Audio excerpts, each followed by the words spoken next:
Aloha, this is Pat Lindquist. Thank you, Michelle, very much for this invitation to share Napili's story about how we got organized, what we've done, why we've done it. And I also want to take this moment to thank Tara Miller Owens, who's been a great partner with us throughout the process. And she's also for suggesting that we tell our story here tonight. And kudos to Mayor Bisson for putting the program of sustainability together, or collective kuleana together. We're all of us involved have had long history at Napili Bay, either as visitors or working or living there, or owners there in one capacity or another. This gave us history and perspective for the changes we were seeing, and here are some of those. The beach was getting thinner, there were clumps of algae, no shells on the beach. By the 1990s, the bay filled with muddy storm runoff for days or a week at a time, and guests now needed stairs to get on the beach where they had just stepped on the beach from their properties before. So here's some examples. Big, nice, fat, wide, flat beach from the north end at the Kai end of Napili in 1971. This is one of many pictures I have. This was taken from their webcam in 2017. Virtually no beach in the middle because it's gotten so thin, it's just underwater. Then the desilting basin runoff. Here's a picture given to me taken in 1993, and you can see the muddy water coming down onto the beach and flowing into the bay. Here you can see it again in 2011, just before we did the outlet valve repairs that I will show you about in a minute. And so red muddy water, and it's almost filling the whole bay. What else was happening in those storm runoff events? Well, we were losing a lot of sand, beach sand, into the bay. This is a cliff that was left after the storm runoff came through, and you can see all the nice sand sitting there, but there was a lot of it had been washed into the bay. So the beach was eroding, and this is a 1970s picture of the south end of the beach, Napili Surf, and people could just walk right out onto the beach very nicely. By the late 80s or early 90s, they needed to have stairs to get onto the beach, and this is just one of several examples. So in 2005, concerned neighbors came together to discuss the issues we were observing and decide what to do about them. At the same time, the general manager at Napili Shores had seen this study done by Dr. Chip Fletcher, UH Manoa, and it showed how the coastlines on Maui had eroded over the years, receded. And you can see the pink line is the one from early 1900s. We invited him to give a presentation at Napili, and 2 action items came out of that. We decided to form a foundation and to make it a nonprofit, which was essential for fundraising with private donations or with government grants. And we also had a concerned neighbor who went up and down the bay and gathered contact information from each of the organizations on the beach side. And that was the starting point for our organization. So we formed a 501c3 in late 2006 and gathered seed money and began our journey. We invited Dr. Fletcher to come back. We asked the question, was our sand still sitting in the bay? And he said, yes, it is. There it is. You can kind of see part of one he did. And they mapped a bunch of other places that had offshore sand possibilities too. Then we were advised by the Sea Grant agent at that time to have this work confirmed within a larger study to characterize the quality of the offshore sand. So we hired Sea Engineering. The project was done, the report was received, and we said, okay, can we use that sand and restore the beach yet? Nope. So in 2008, we learned we now needed to have a benthic habitat study done too. And we did that. We hired ICOS to do that. And in 2008, by the time that was done, our startup funds were just about gone.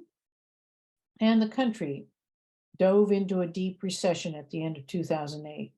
So was this the end of the line for our plan to protect and improve the health of Napili Bay and Beach? No, but it was an unplanned detour. So we met to regroup and decided to take on the issue of the storm overflow events from the desilting basin above us. Had two local neighbors help with this. Megan Webster was the Mackay Stewardship Coordinator at Kapalua, and she said, apply for a NIFWIF NOAA grant to fix that runoff situation. They are interested in cleaning up coastal waters. So we did that, and we also had help from a longtime resident and agricultural expert, Wes Nohara. And he gave me a file of things that he had collected when these issues in the early 90s came up. And basically what happened was lawsuits were threatened back and forth between the Maui County officials and the resorts. And nothing got done for the next 25 years. Napili Bay and Beach Foundation got involved in 2009, and because we were a nonprofit, we were able to get federal funds to cover half of the necessary costs. So we were able to hire a contractor. Then NRCS designed this new type of 3-level outlet valve for us, which was great. And we had it installed. And by the end of 2011, we had celebrated with a blessing, and Kuhu Kukahiko blessed the outlet valve, and we moved on. It was great. So we were very pleased, and we felt very successful, and we wondered, well, what else could we do? Well, first of all, we had to do some water quality training, because fixing the outlet valve meant we need to measure whether it was having an effect and cleaning up the water.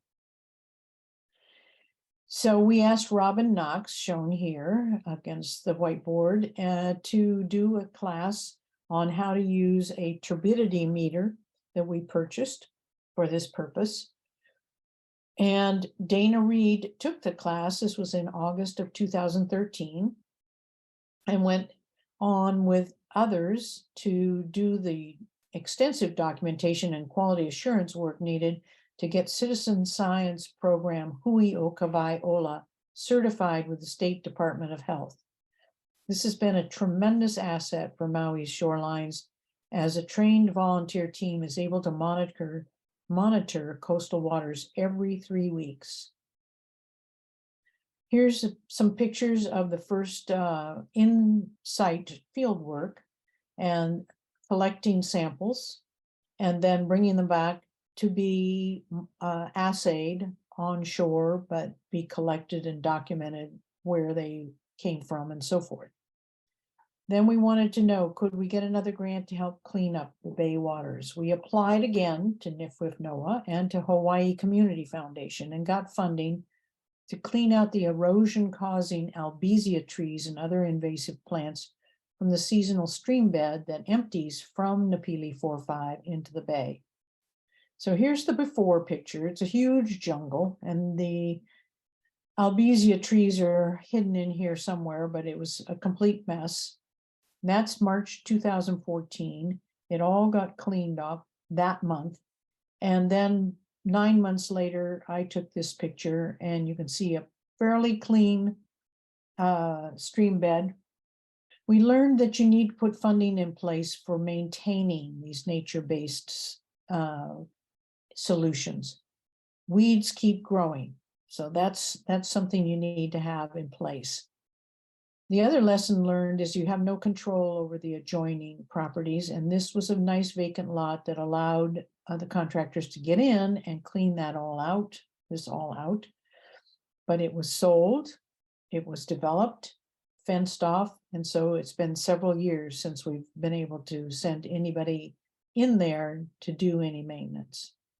Now we're at 2017, things have gone along pretty well, and then we got a brown water event in Napili, and there hadn't been any rain. Well, Dana Reed, whom some of you know, was up in a helicopter taking pictures of other brown water events up and down the shoreline on West Maui. She got a phone call that there was a brown water event at Napili, and they came up and she took these and many other pictures. We were puzzled because there hadn't been any rain event, so there's no storm runoff. Where was this coming from? Somebody down further south along the west coast said, this is coastal erosion. You can see it here. It's the soil's being scoured out by the waves and it's being brought into your bay. I'm going to pause here for a moment to tell you, Napili doesn't have dunes behind its beach. There's several in West Maui that are this way. There are no dunes, so you can't release sand onto the beach. Instead, what you're releasing is dirt into the bay. So this is what happened by 2019. We had a South Swell event, and this was the most amazing thing. It pulled all that dirt in from our coastline until the bay looked like chocolate pudding, not like coastal seawater. I mentioned that Hui o ka Wai'ola does a great job of monitoring coastal waters every 3 weeks, and Napili Bay and Beach Foundation has used these valuable data to guide our local actions. Their data on Napili Bay water since the beginning of 2017 has shown us that these coastal erosion events are causing this is the red line, that's the turbidity. And so the average turbidity is going up over time. We're losing water clarity, which is not good for the reef, not good for people's health either. So I highly recommend that anybody who's doing a project close to the shoreline, close to the coast, use Hui o ka Wai'ola's wonderful services and monitor any effects you're having on the quality of your coastal waters. What else happened in 2017? Well, Mother Nature was on a roll. The first thing that we noticed, infrastructure damage. These old concrete stairs, you can't really tell too well from here, but this is air underneath them. Those are rocks from the beach that you can see through. So this is all that's supporting them right now. So coastal erosion happening, damaging the infrastructure. So we were concerned. We asked State Senator Baker and Representative McKelvey to come out for a site visit. They recommended that we apply for a state grant in aid to repair and replace the old stairs. So we did that in January 2018 for a fiscal year 2019 grant in aid. Happy news, we were funded $75,000 of the $125,000 that we requested in June of 2019. But what we learned along the way with a state grant in aid is that the process of actually getting the money takes about a year, and it took us a little bit longer than that. This was our first try. So by the fall of 2019, and we had been funded earlier that calendar year, another South Swell came in and did this to those stairs, finished them off totally. So at that point, we knew we had to completely replace them. We met with Tara Owens, and she advised that the new stairs not be placed where these old ones had been, but make a longer path and tuck them into a natural cove in the headland to protect them. So we found an architect and a contractor who had done this type of resilient beach access structure work before. And that was great. But when the contractor gave us his cost estimates, it was almost $250,000, and we knew we were in deep trouble.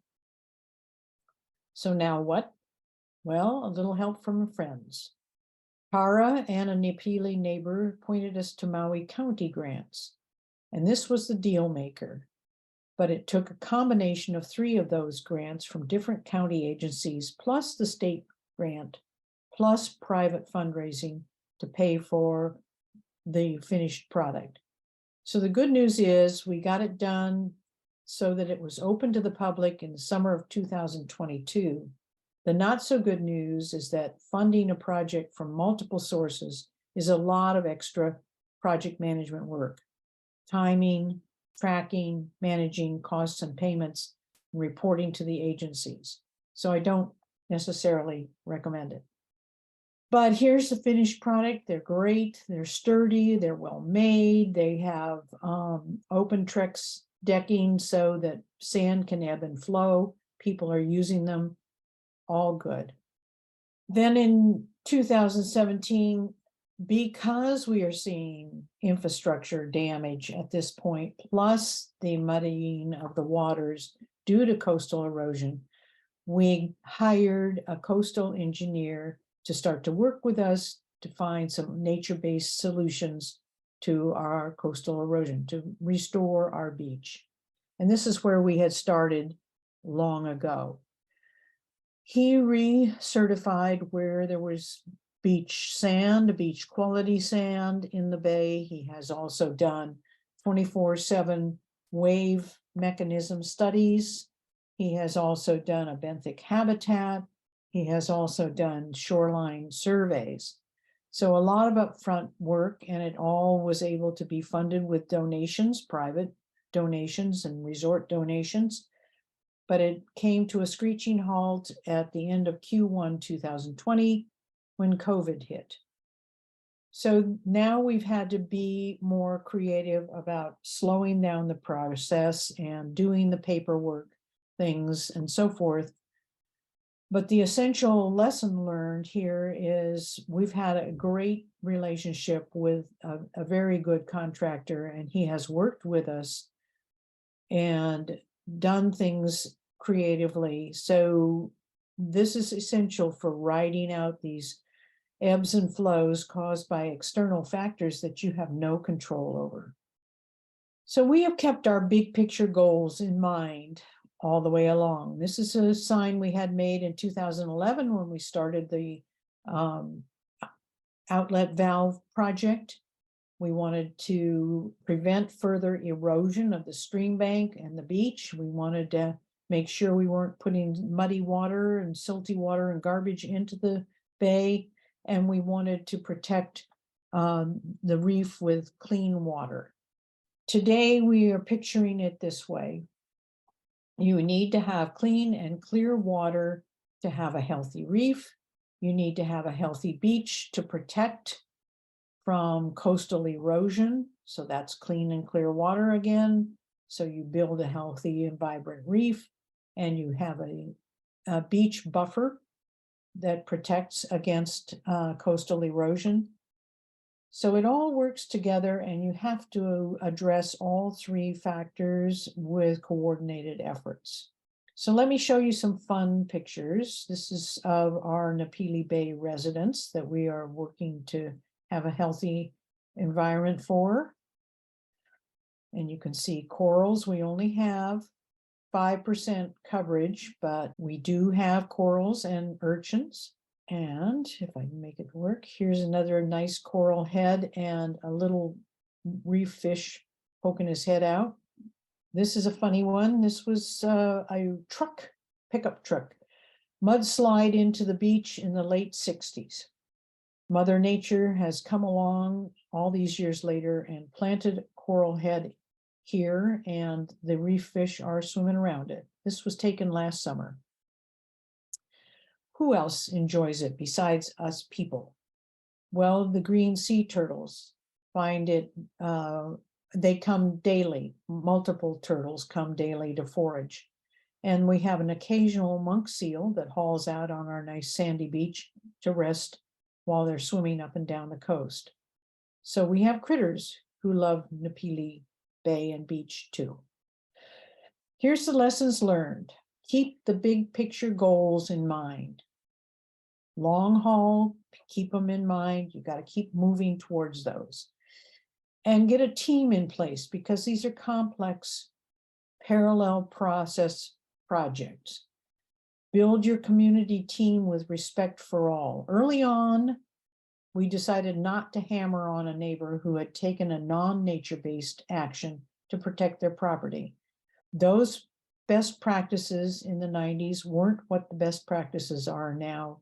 We just decided to stay focused on how best to move forward.